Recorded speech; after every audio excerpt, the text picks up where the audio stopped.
जन्नत उल बकी से जुमेरात को मुर्दे क्यों बाहर आ जाते हैं? अगर वो बाहर आ जाते हैं तो बाहर आने के बाद वो क्या करते हैं? यकीनन ये ऐसी बात है जिस पर यकीन करना निहायत ही मुश्किल है, लेकिन जन्नतुल बकी के गोरकंद का क्या कहना है? यही सारी बातें आज हम आपको इस वीडियो में बताएंगे। और अभी तक आपने हमारा चैनल दुनिया फ़ानी है ऑफिशियल सब्सक्राइब नहीं किया तो आई रिक्वेस्ट यू हमारा चैनल सब्सक्राइब करें ताकि आपको इसी तरह की इंफॉर्मेशन, इस्लामिक इंफॉर्मेशन वीडियोस मिलती रहें। जैसा कि आप जानते हैं कि जन्नतुल बकी मुसलमानों का पहला मुअज़्ज़म कब्रिस्तान है।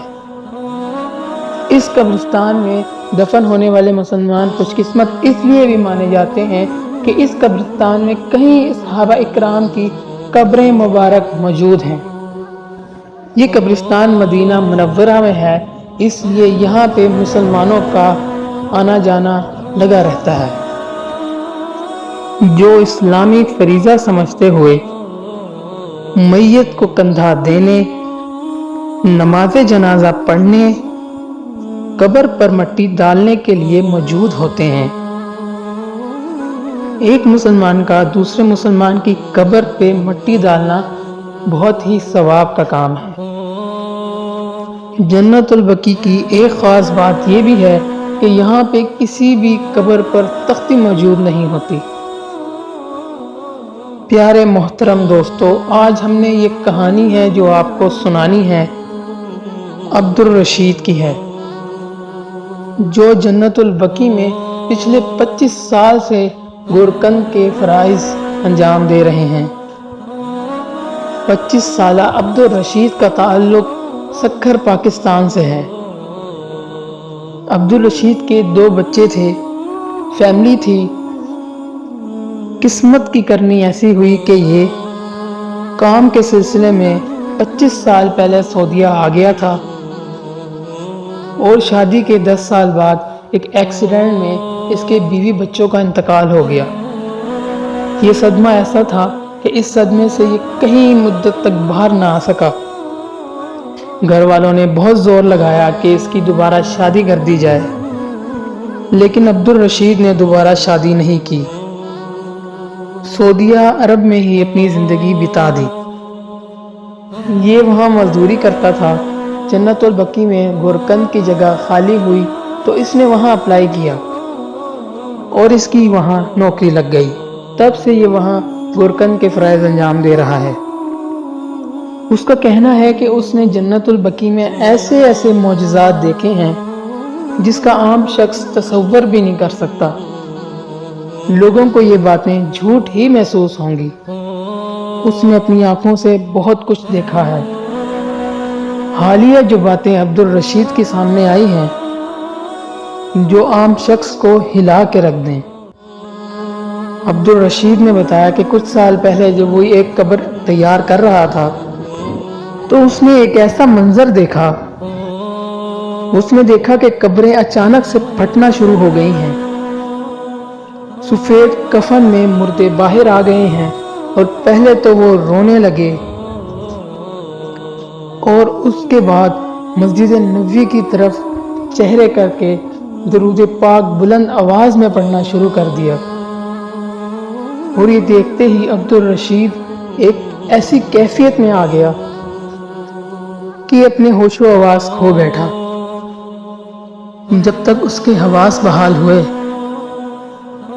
दिन की रोशनी निकल रही थी। उसने भागकर वो कब्रें देखी जो रात उसने खुलती हुई देखी थी। वो तो बिल्कुल अपनी असल हालत में थी, उनमें दरार तक नहीं थी। खैर, उस दिन तो उससे लगा कि ये मेरा वहम होगा, ये नींद की कैफियत के बायस इस तरह का कुछ ख्वाब के जरिए मेरे साथ हो गया हो, और किसी और से भी इसका तज़किरा नहीं किया। और इत्तेफाक कुछ इस तरह से हुआ दोस्तों कि जुमेरात के ही रोज़ उसे आधी रात को किसी की कब्र बनाने के लिए जाना पड़ा। उसने फिर वही मंजर देखा। ویسے ہی مردے قبروں سے نکلے ہیں اور ویسے ہی بلند آواز میں درود پاک پڑھنے کی صدائیں اس کے کانوں میں آنے لگی۔ اب اسے یہ یقین ہو چکا تھا کہ ایک بات بار بار نہیں ہو سکتی، ایک منظر بار بار باعث وہم نہیں ہو سکتا۔ اور اسی سوچ میں اسے یاد آیا کہ پچھلے ہفتے بھی جمعرات ہی تھی، آج کے دن بھی جمعرات ہی ہے۔ عبدالرشید کا کہنا تھا کہ وہ روز وہاں جاتا رہا لیکن اسے اس طرح کا کچھ بھی نظر نہیں آیا، پر جب وہ جمعرات کے روز وہاں گیا تو وہی منظر اس کی آنکھوں کے سامنے آیا تو اسے یہ یقین ہو گیا کہ یہ منظر جمعرات کے جمعرات ہی نظر آتا ہے۔ پھر اس نے جمعرات کے جمعرات وہیں بتانا شروع کر دی، لیکن ایک جمعرات کچھ اس طرح کا ہوا کہ ایک مردے نے اس کا نام لے کر پکارا کہ عبدالرشید، جب تم سب جان ہی چکے ہو اور ہماری محفل میں یوں چھپ چھپ کے آ ہی جاتے ہو کہ کیوں نہ تم ہمارا ساتھ دو، ہماری محفل میں شامل ہو جاؤ۔ عبدالرشید ڈر گیا اور وہاں سے بھاگ نکلا۔ اس نے اگلی جمعرات اپنے ساتھ کیمرہ لے کے جانے کا سوچا تاکہ وہ یہ سب منظر اپنے کیمرے میں ریکارڈ کر لے کہ یہاں ہر جمعرات کو ایسا ہوتا ہے۔ پھر وہ اسی جمعرات گیا اور ان درود پاک پڑھتے ہوئے مردوں کی ویڈیو اور تصویرات بنا لی۔ پھر اس نے ایک سعودی میڈیا سے رابطہ کیا۔ پھر اس نے بتایا کہ اس کے پاس ایک ایسے ثبوت ہیں، ایسی ویڈیوز ہیں، ایسی تصویرات ہیں جو دنیا کو ہلا کے رکھ دیں گی۔ میڈیا والے اس کے پاس آئے، اس کی ساری کہانی سنی۔ میڈیا والے اس کے پاس آئے اور جو ریکارڈ اس نے کیا تھا، میڈیا والوں نے کہا کہ آپ یہ ویڈیو ہمیں دکھائیں۔ جب ویڈیو پلے کی گئی تو میڈیا والوں کو یا دوسرے لوگوں کو صرف وہاں قبرستان نظر آ رہا تھا اور عبدالرشید کو وہ درود پاک پڑھتے ہوئے سفید کفن میں کھڑے مردے دکھائی دے رہے تھے۔ میڈیا والوں نے غصہ کیا، کیا تم پاگل ہو؟ ہمارا وقت ضائع کرنے کے لیے ہمیں یہاں بلایا ہے؟ عبدالرشید کا بیان یہ تھا کہ مجھے تو سب کچھ نظر آ رہا ہے، آپ کو کیوں نہیں نظر آ رہا؟ یہ ایسے ہے، یہ ویسے ہے، یہ وہاں کھڑا ہے، یہ وہاں کھڑا ہو کے درود پاک پڑھ رہا ہے۔ انہوں نے اس کی ذہنی حالت پر شک کیا۔ وہ کہنے لگا، اگر آپ کو میری باتوں کا یقین نہیں تو آپ جمعرات کے دن رات میں میرے ساتھ چل کر خود یہ منظر دیکھ لیں۔ میڈیا والوں نے اگلی جمعرات جا کر وہاں ساری رات بتائی لیکن انہیں کچھ نظر نہیں آیا اور نہ ہی کچھ دکھائی دیا۔